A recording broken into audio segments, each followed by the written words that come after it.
So I got tagged for this ALS bucket challenge by Andrew Martin, who's a Oklahoma City firefighter and Zen Buddhist who knows me really well and knows that I would probably reply exactly like this and exactly this fast.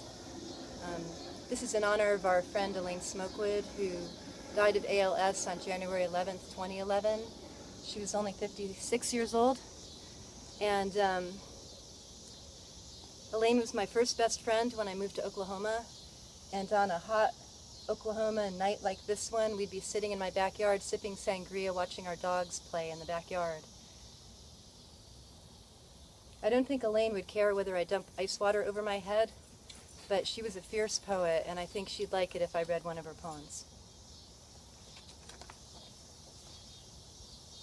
My Grandmother Wrestles the Angel of Death by Elaine Smokewood. I dream a rerun of the Vietnam War. A camouflage helicopter dredged up from my preteen link to collective TV memory darts above Grandmother's farmhouse like a monstrous mechanical insect depositing eggs.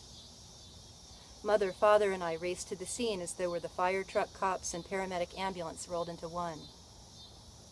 Lights and sirens screaming. We slam car doors, leap into the yard. We notice the container of balm that has dropped with the bombs, as though the power to heal lands in a cushioned airtight bundle right alongside the power to destroy.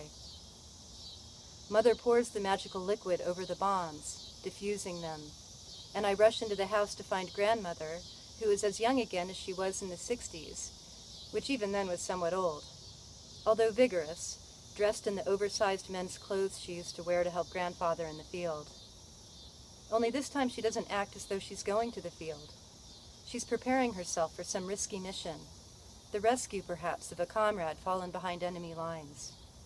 She grabs my shoulders, looks straight into my face. I caught someone dangerous, a woman, slinking around the shed. I fought her, got her down to the ground. She tilts her head to one side, pauses. It was really the angel of death, you know. She waits a second for the shock to sink in, and then comes out with it. Who it really was God.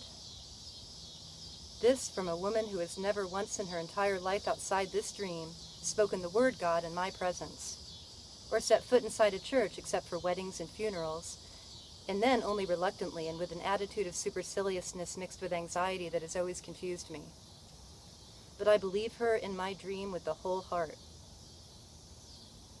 And I start to cry, my tears flowing over her face, wetting her skin.